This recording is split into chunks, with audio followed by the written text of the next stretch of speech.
салом алейкум дӯстони азиз. дар ҳақиқат замонаҳое расидааст ки бояд мо аз арзишҳои миллии худ бояд дифоъ кунем ба қадри он чизе ки барои мову шумо азиз аст, барои мову шумо муқаддасот аст, барои мову шумо як баҳое дорад, бояд истодагарӣ кунем.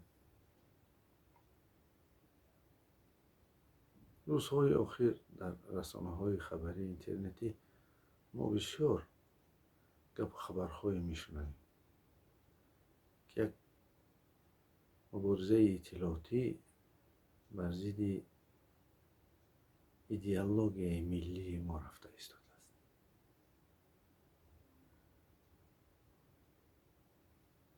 он чизе ки мо ҳоло дар ин муддати 30 сол ба даст овардаем, он чизе ки ҳоло шумо амн ҳастед, ҳоло шумо озод фарзандони худро ба мактабҳо равона мекунед, дар бозорҳо харид мекунед, кор меравед, меоед, маъракаҳои худро мегузаронед. ин арзишҳои миллӣ ҳастанд. он дастовардҳои 30-солаи муборизаи ана ҳамон ҷонфидоҳои миллат ҳастанд ки имрӯз мо аз онҳо баҳра мебарем. албатта мо метавонем бигӯем камбудиҳо, албатта камбудиҳо ҳастанд, лекин дар ин 30 соли охире ки мо мебинем бисёр камбудиҳо бартараф шуданд ва дар оянда ҳам хоҳанд бартараф шуд. ақидаҳо гуногунанд. албатта ман ки муддати 27 сол дар системаи равонии миллат кор мекунам. аз он ки менталитети миллатро омӯхтам, аз он ки зина ба зина онро инкишоф додан ва ба як зинаи муайяни лозима бурдан кор карда истодам. албатта тими мо, командаи мо бақувват аст дар ин масъала. ман намехоҳам ин чизҳоро биёрам. албатта манам як чизи лозимии худро дар хишти девори миллат гузошта истодам, вале он ҳуҷумҳои иттилоотие ки бар миллати мо шуда истодааст, вақте ки рӯи рост ба муқаддасоти миллии мо ҳарф мезананд, вақте ки рӯи рост касоне ки дар ин сохтани ин муқаддасотҳову ин арзишҳои миллӣ даст доранд, онҳоро биобрӯ кардан мехоҳанд. вақте мехоҳанд ки хизмати онҳоро дар назари шумо кам кунанд, чаро хомӯшем?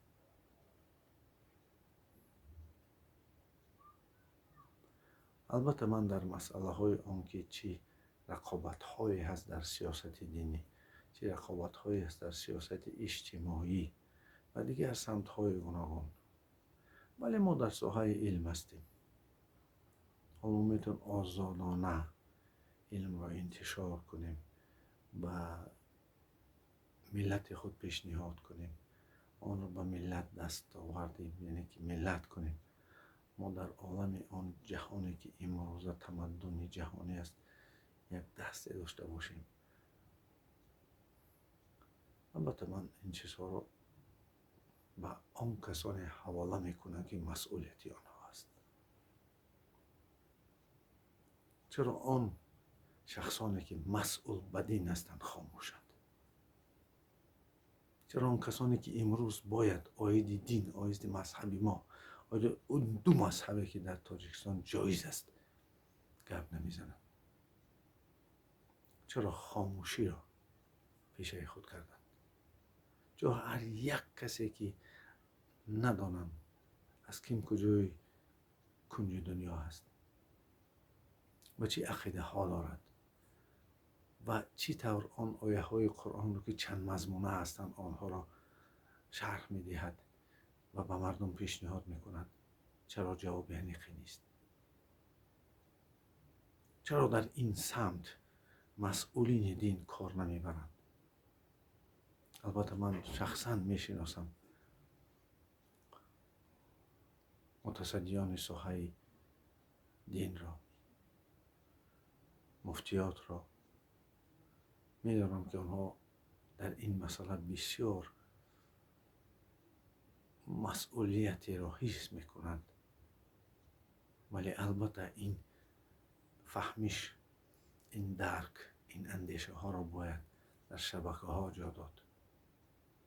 به هر یک آن هجومی که اطلاعاتی میشد از طرف گوناگون کسانی که میخواهند دست داشته باشند در مسئله های مقدسات و ارزش های ملی ما، جوابی بسیار شدید و بسیار دندان شکن دهند. میخواستم که عالمان ما در این ساحه اندیشه های خود را بدانند. هیچ امکان نیست خانه تنج و امن داشته باشی اگر وطن تنج و امن نباشد. امروز دفاع است، امروز دفاع است از ارزش های ملی، امروز دفاع است از آن مقدساتی که ما چندین وقت آن را ساخته ایم. هیچ کس گناهکار کردن نمیتواند. کسانی که در این یا آن ساحه مسئله های چی فرهنگی چی دینی کارهایی کردن که شاید اندیشرانی یک است، شاید مفهوم و فهمش های کسی را گویم که میرسند. البته خود رسول اکرم درود و سلام بر او وقتی که قدرت کفار را میدید سوره قل یا ایها الکافرون را گفت و چون زمان آمد که لازم شد آیتی دیگر آمد. ماهنه در همون زمان تاجیکستان عزیز ما زندگی میکند که آن به همین سوره راست میآید. درک بکنید، بی‌طرف نباشید. مخصوصا کسانی که اندیشران هستند، مخصوصا کسانی که منتالیتیت ملت را تشکیل میدهند. هر باری که من نظر میکنم و شبکه‌های اجتماعی وارد میشم و میبینم که یک هجوم اطلاعاتی نسبت به جمهوری عزیز ما رفته ایستاده است، خاموش بودن خیانت است.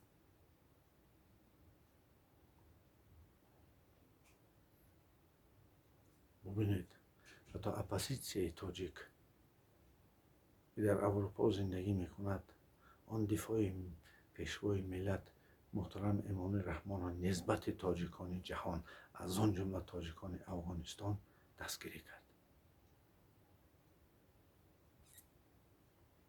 البته آن عقیده ها، آن گویم که اندیشه های گوناگونی که در این ساحه هستند بگذار باشند، ولی در یادتان گیرید، یگان ملت، یگان خلقیت نمی آید و تو را وطن آباد نمی کند. او آن منتالیتت ملی که دارد در مملکت تو انتشارش می کند و تو افسوس می خوری که چرا برای آن نیت هایی که داشتی، چه سیاسی بود چه اجتماعی بود، کسی را دعوت کردی که پس آن تو را پسند نمی کند.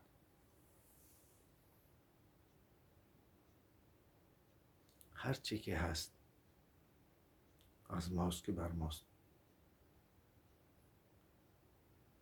هر چیزی که بر ضد این ملت می رود، بر ضد این ارزش های ملی می رود، بر ضد این مقدسات ملی می رود، آن برای ما خیانت است. بیایید عادی نگاه کنیم به یک خانواده عادی تاجیک. چون میداره برو جای نمازش هست، میداره دسترخانه که هست که مهمان را قبول میکند، آن زندگی تاجیکانه ای که میگذراند کجای آن شما را ناراحت میکنند؟ چون این ملت که داد و جهانیان البخاری را، امام اعظم را، امام ترمذی را، ابوبکر الرازی را، سینا را، فردوسی را، دیگر بزرگانی که جهان را تکان دادند.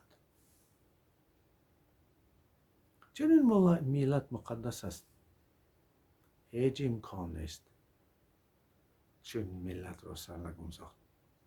هزارها سال مبارزه بردند، هزارها سال نتوانستند این ملت را از بین برند. برای این ملت تحمل دارد.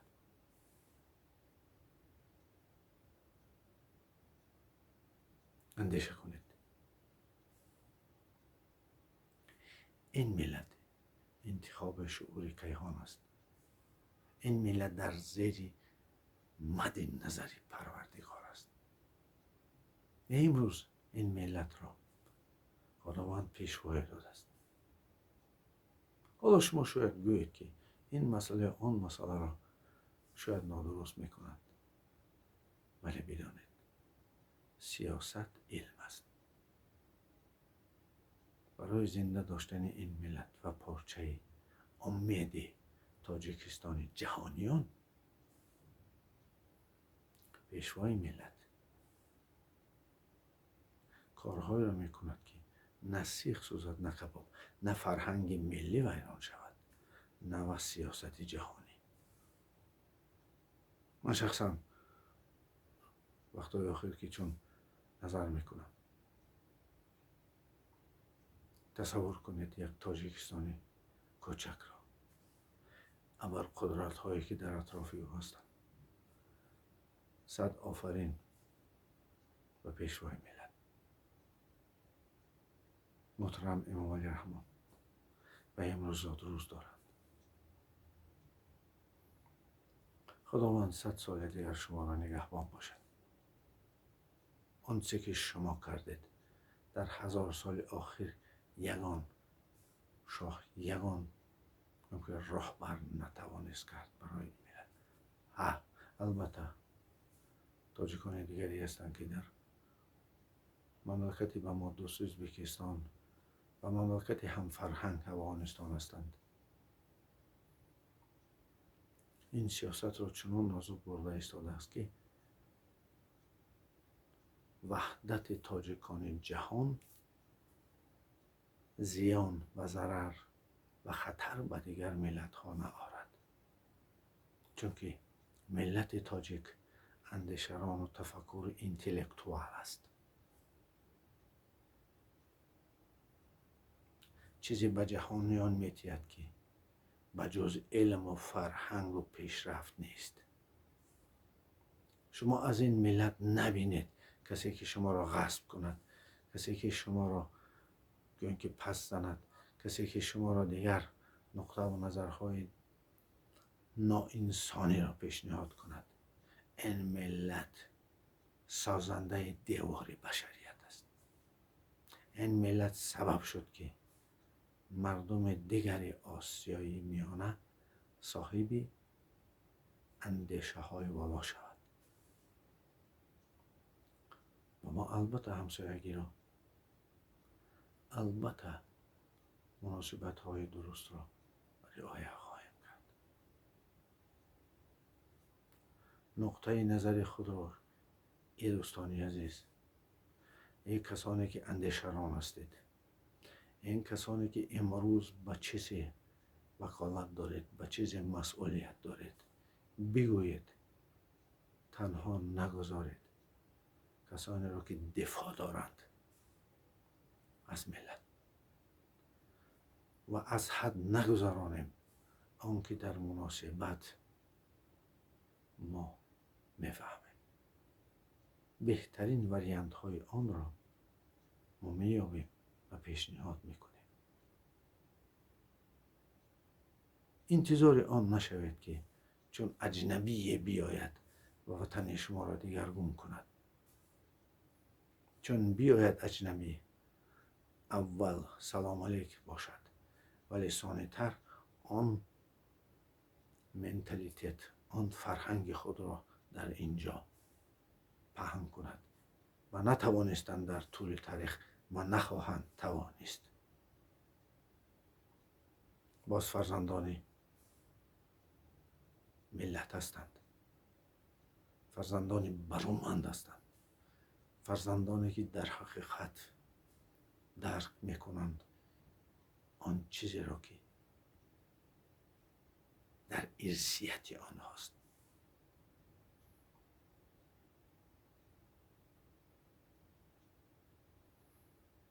بی‌طرف نباشید.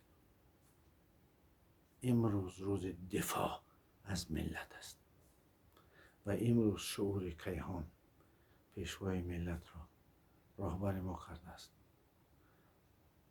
نوابسته از آن که چون تنجی و امانه شود ثانی تر می توانید عقیده های خود را بگویید. چی شما اپوزیسی هستید، چی شما در رویه های گوناگون دینی و فرهنگی هستید. امروز بدانید که دفاع از ملت مهم است، چون ما باز امنیت خود را برقرار ساختیم.